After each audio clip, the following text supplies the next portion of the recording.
Hey guys, happy Tuesday. Today is Tuesday, April 30th, 2019. Last day of April. I can't believe it. It's the Ted Show on this beautiful day. It's sort of cloudy. You can see it from the club. You would love it. But I'm with my friend Mike McGraw. Mike McGraw, he's like can't wait to hear more of his story. I've had the pleasure of talking to him for the last 30, 40 minutes. It's been awesome. So let us know you can hear us and see us. Give us, hey Michael, hey Shauna. Let us know you can hear us and see us. Give us a thumbs up, a heart. Brian Whitehurst, what's going on? Because you definitely, Linda, what's going on? So you get to see them. It's kind of cool. It's like audience participation. That's why I love live. What's up, Mr. Sanchez? So I would assume they would tell us they can't hear us or see us. So Mandy's on. Like, got a lot of real estate agents popping on, which is awesome. They want to hear about you, Mike. Okay, so we got a thumbs up. Hey, Lori Rivera, what's going on?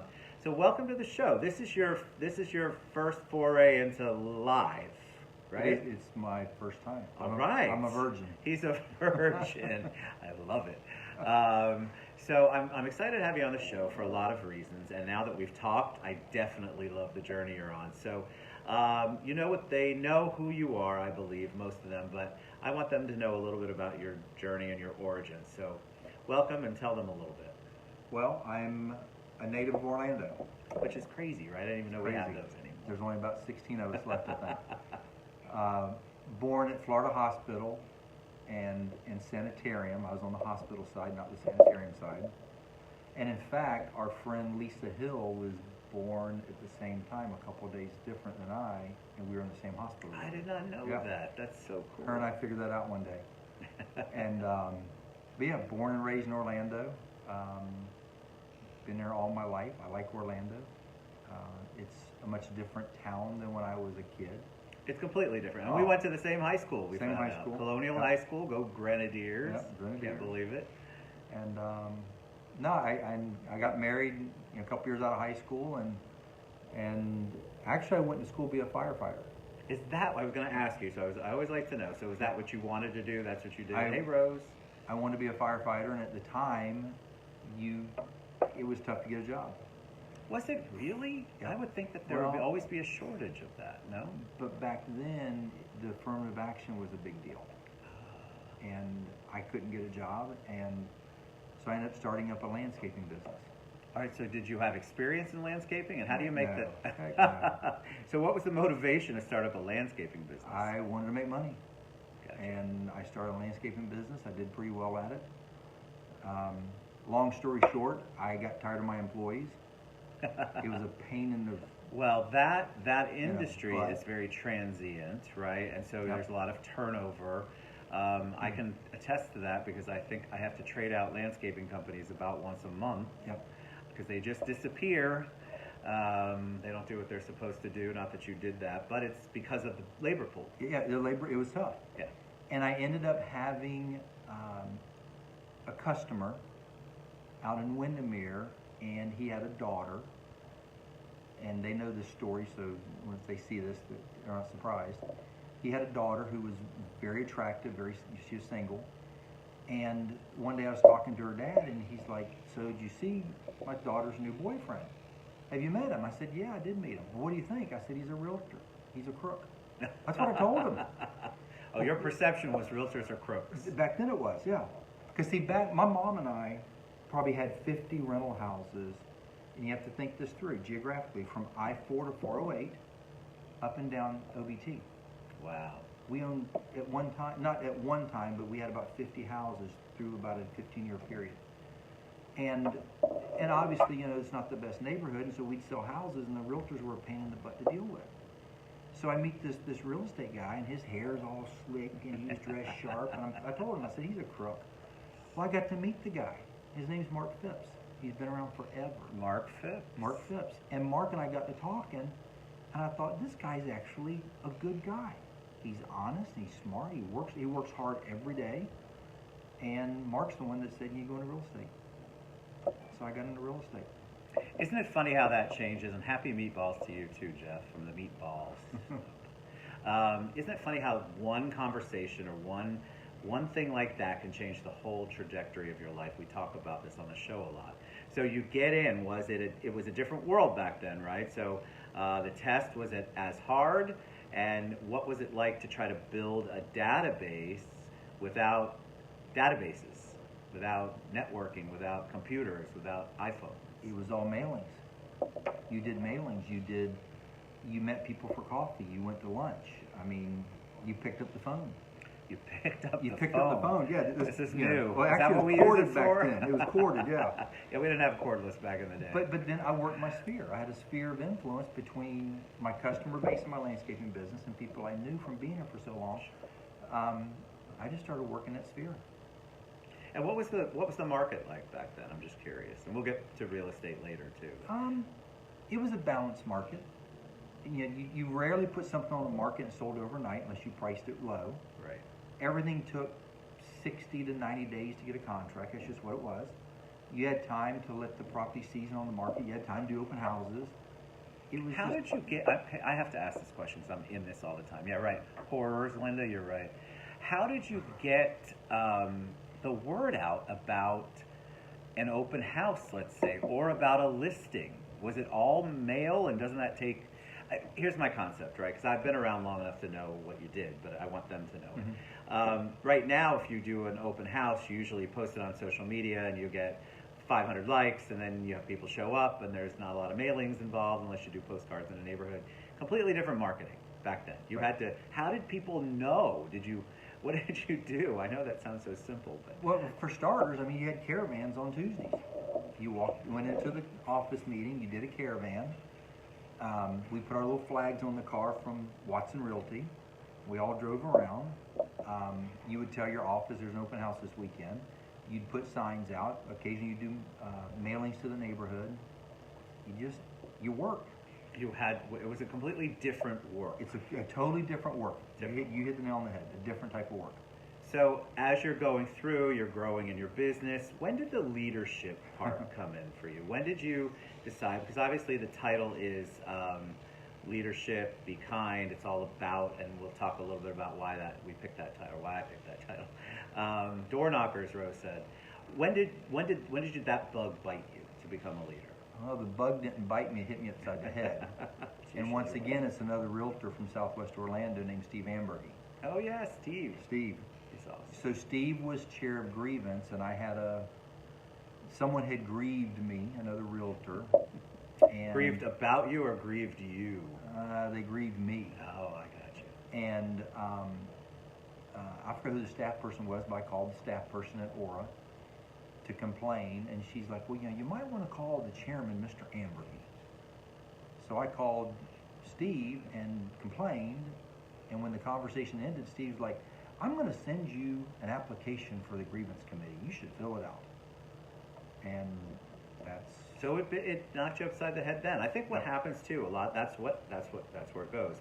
A lot of people don't go, I want to be on the grievance committee. Right. Or a lot of people don't go, I want to run for this. Something's happened to them. Something's gone on. They've experienced something. But a lot of people, they'd stop at that leadership. But you continued on. You've continued on. Tell them a little bit about that journey. I've continued on a little bit. A little bit. I'd say a lot. Yeah. Ended up getting on Aura's board, and I was president of Aura in 2011. Did some stuff at Florida Realtors. You were president that long ago? I thought 2011. it was more recent. Nope, 2011. God, I'm old. Nope, 2011. From there, I focused on Florida Realtors at that point, and was district vice president in 2012, and just did different committee chairs and whatnot. In 2014, Sherry Meadows out of Ocala was the president, and she came to me. She says, "I'm going to send you to Utah to do." They do what they call an RPAC, which is the Realtor Political Action Committee. They do a road rally to raise money for RPAC, and I'm thinking, heck, I'll go do that because I like riding motorcycles. So I fly out to Utah. There's a little tidbit you shared. I like that.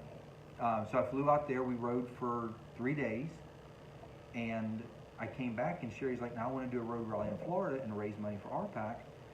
And what I realized is Utah, basically, all the people are in Salt Lake City and St. George. After that, it's just beautiful country. Right. Well, Florida is, 13 hours from Key West to Pensacola, and we have members everywhere. long story short, we did one road rally. The CEO, the current CEO, who then was general counsel, Margie Grant, I think she called me 6 times a day, scared to death someone was going to die or have a wreck. But we pulled it off. We raised, I want to say, $120,000 in one event for RPAC. And it kind of got me, once again into a different type of leadership, because now you're basically, you're herding cats, but you're not, because the cats want to be there. On a different level. But you got members that want to be involved. They just want to be led. So I was leading members to do this road rally. Linda says you're wearing your RPAC pin. I am. Up there. Good eye, Linda. Very nice. Yeah. All right, so talk about the journey of recently. You have a journey. You share what you want. I know you put it on Facebook. So he does get on Facebook, guys, just because he hasn't done Facebook Live. You had a journey. You had something that changed, and that's where the kindness comes in, and that's sort of our discussion earlier. You had something that happened in your life. Share what you like about that, because I think people like to hear obstacles and then how you're overcoming them. So January 22nd, let me back up here. A couple of days prior to that, my youngest son had a life event that overnight brought him back to our house. He moved back in, and he goes to the gym every day, and he's pretty religious. 10 a.m. goes to the gym.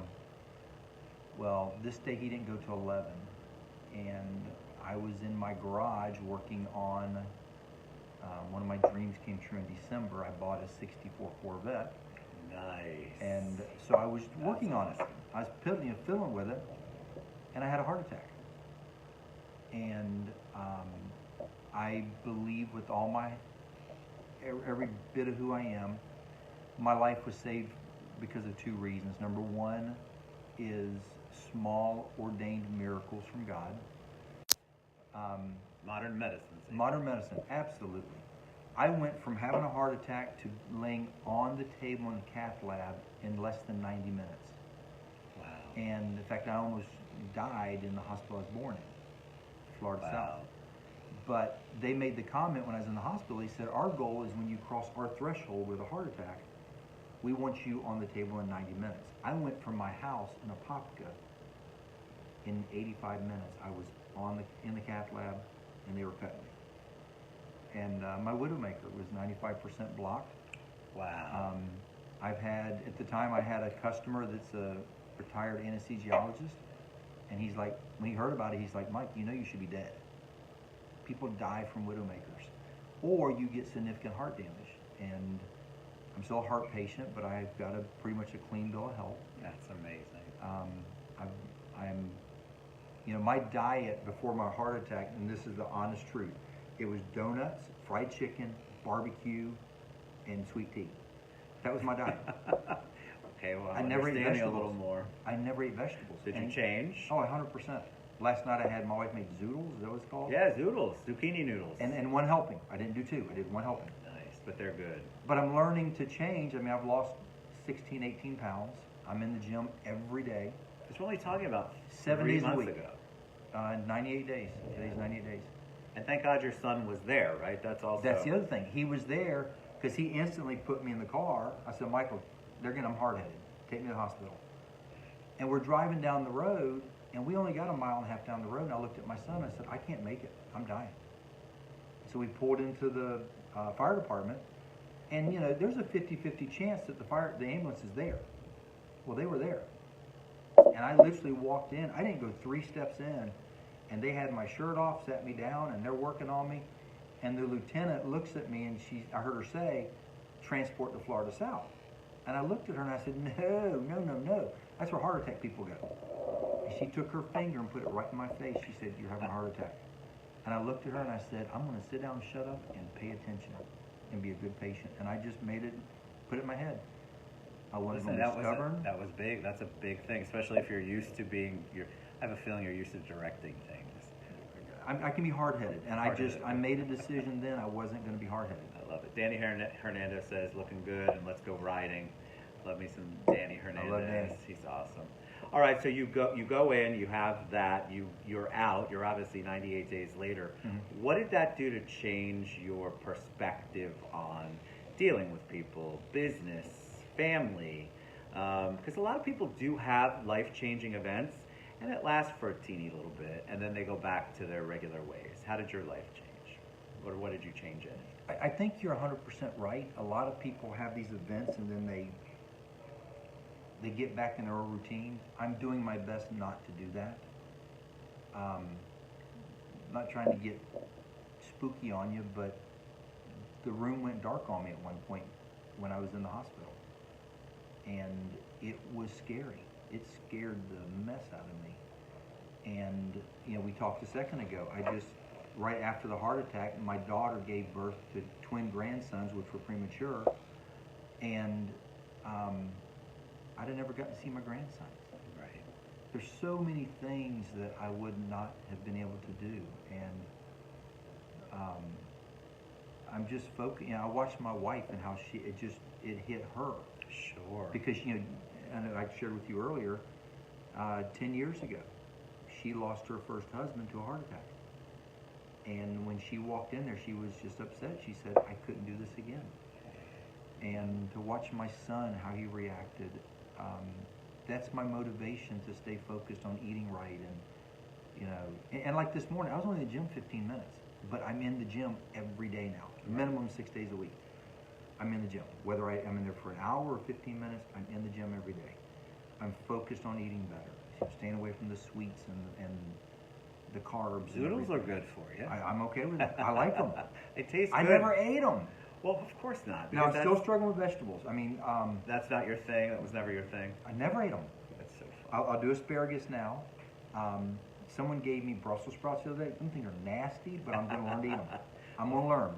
If you put a whole bunch of sugar or brown sugar and stuff on them, I'll figure it out. Did you decide on your diet and how you were going to change yourself? Did you have anybody say, all right, Mike, maybe your doctor said, all right, this is what I'd like you to cut out. This is what I want you to do.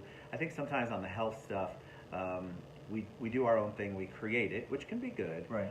What was your experience with that? Basically, my cardiologist. My mom is a heart patient. And when I was coming out of the hospital, they're like, the doctor that worked on you is going to be your cardiologist. I said, no, I want Dr. Weinstock. Because I've been with my mom, and I like his bedside manner. He's just a nice guy. And so I made an appointment, walked in 9 days later with my wife, and he looks at me and he's like, what are you doing here? I said, patient, right here. I'm your patient now. And we just talked, and he said, you got to drop the weight. And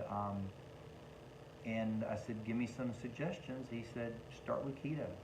He said, I'm not saying stay on keto, but start with keto. Get the carbs out. You got to get the weight off. And so that's what I've been trying to do. My goal is another 12 pounds. You look great. I mean, I feel good. I feel younger. I feel 15, 20 years younger. Because you're changing everything. It's not just your approach, and we'll talk about the head down thing in a minute. But you're changing everything. So your body's reacting to that. And when your body starts to feel better, everything about you have a glow, you have more energy.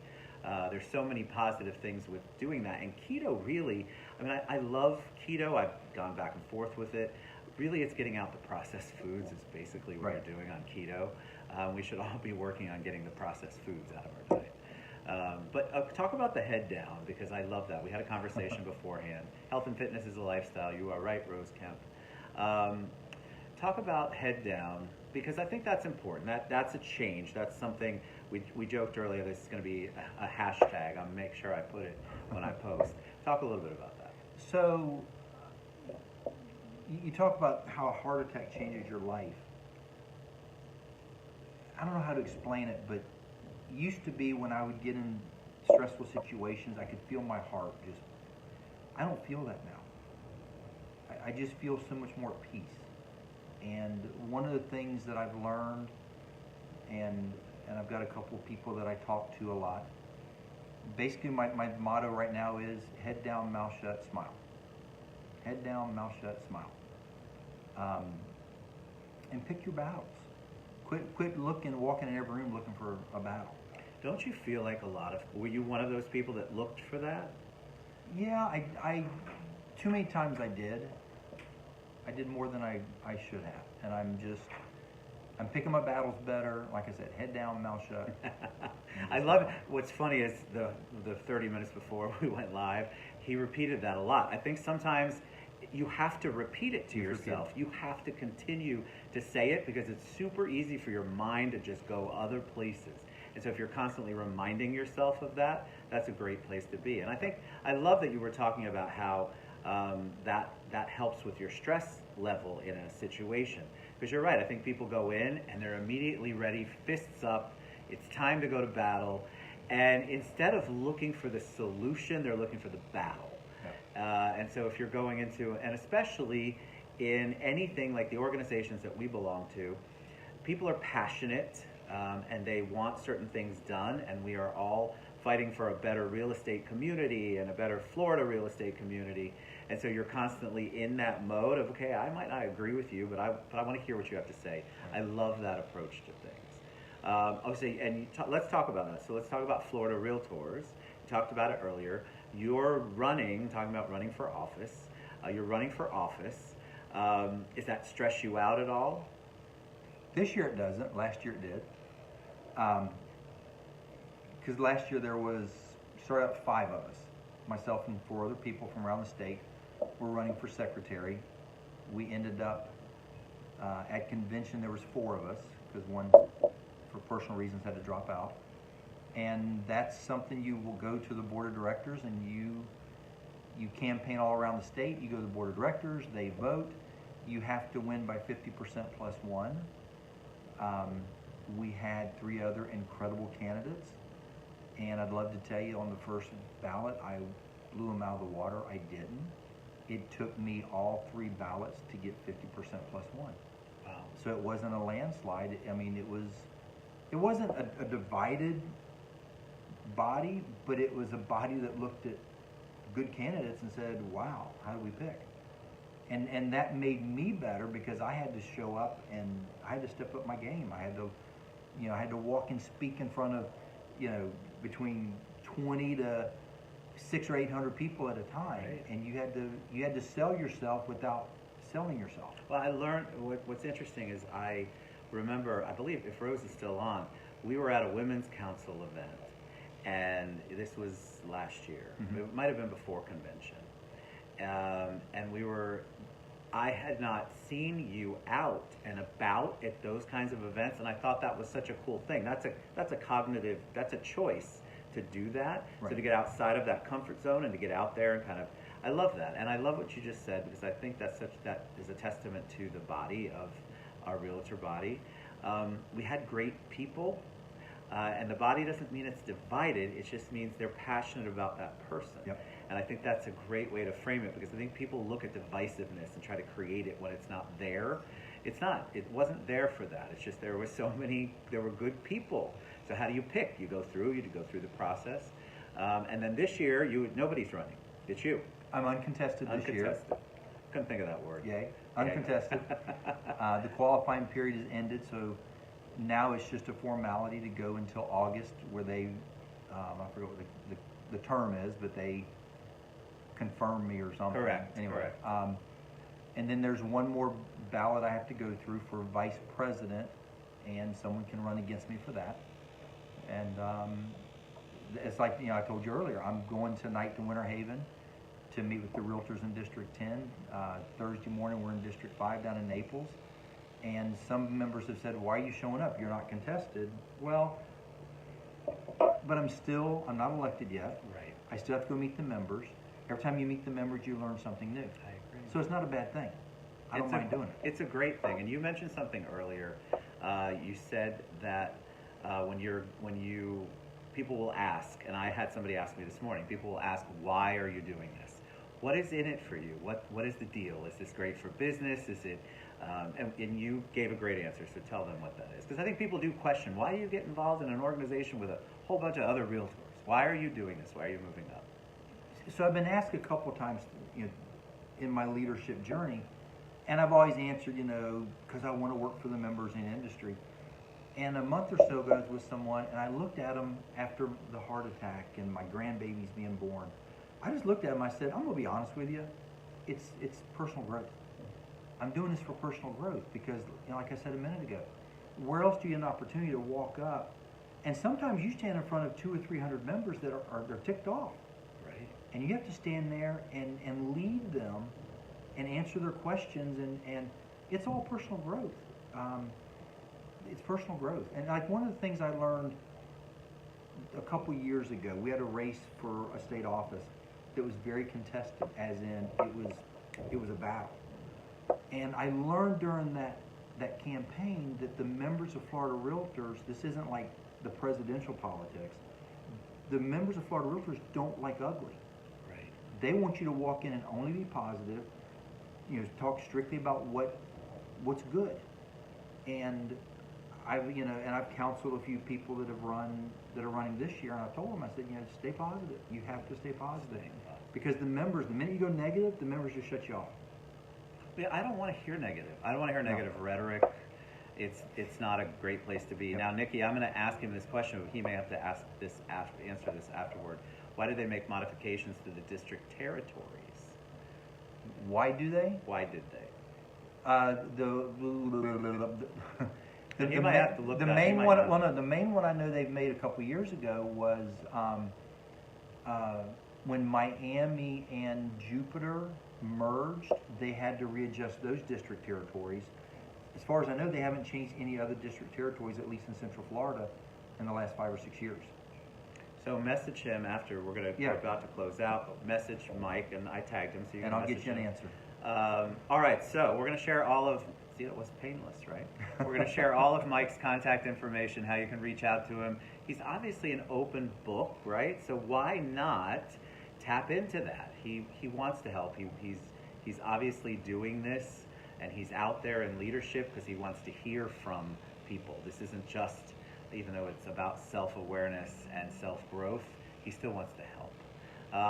So we're going to share all that contact information. Any parting words of wisdom, anything you want to share with them before we head out? I have a little motto in life that I like to, I don't practice as much as I should, but it's called hard becomes easy, easy becomes hard. Every time you have a decision, for example, your lunch, make the hard decision. Go eat a salad, go eat zoodles versus McDonald's and all that. Because that hard decision will be easier because you should lose weight, whereas if you make the easy decision and eat McDonald's, you'll gain weight. But to me, almost any decision in your life can be boiled down to that. And try to make the hard one as many times as possible. Back to one of the first questions. Pick up the phone. Yeah. Call people. That's a hard decision for a lot of people, but your deal gets easier. Your journey gets easier when you pick up the phone and call somebody. All right. Hard becomes easy, easy becomes hard. Hard becomes easy, easy becomes hard. I'm happy to have you on the show, buddy. It was really good. I enjoyed it. Excellent. All right. Reach out to Mike. We'll be back around 2 o'clock-ish, 2:30. I can't remember because my brain is fried. You would think it would be Friday. It's not. Appreciate you being on the show. We love your comments. See you guys later. Thank you.